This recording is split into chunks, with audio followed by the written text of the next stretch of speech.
Uşaqların son vaxtlarda skuterlərdən istifadəsinə marağı artıb. Görürlər, istəyirlər, alırıq, amma mütəxəssislər uzun müddət istifadənin ciddi sağlamlıq probleminə yol aça biləcəyi barədə xəbərdarlıq edirlər.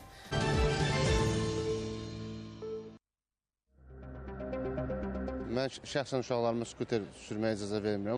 Ciddi onurğa problemlərinə gətirib çıxardır.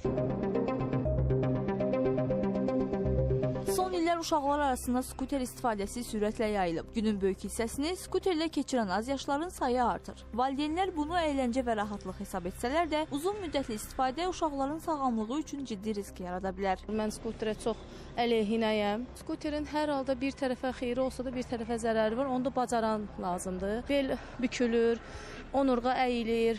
O uşağın hər duruşuna, hər qamətinə ziyandır. Mən şəxsən uşaqlarıma skuter sürməyə icazə vermirəm. Ondan sonra daha çox tərcih edirəm velosiped sürsünlər. Velosiped daha sağlamdır. Təəssüflər olsun ki, o qədər hərəkətli deyil. Yəni uşaq çox hərəkət eləmir. 2 saat dalbadal nə nasıl var skuter sürməyin? Əgər lazımdırsa, yəni bir dəfə, 2 dəfə ilə də bel ağrımaz məncə. Müddət skuter sürmək uşaqlarda hansı ortopedik problemlərə səbəb ola bilər? Bu boyun və bel nahiyəsində olan onurğa fəqərələrinə həddən artıq çox vibrasiya verir.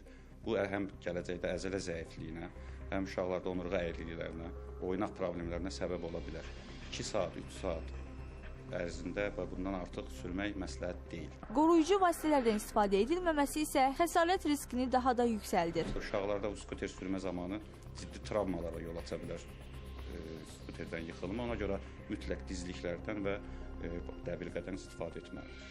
Onurğaya da həddən artıq çox vibrasiya olduğuna görə böyüyən uşaqlarda ciddi onurğa problemlərinə gətirib çıxardır. Uzun müddət və nəzarətsiz istifadə olunan skuter uşaqlar üçün əyləncədən çox sağlamlıq riskinə çevrilə bilər. Buna görə də istifadə müddətinin məhdudlaşdırılması və təhlükəsizlik qaydalarına əməl olunması vacib sayılır.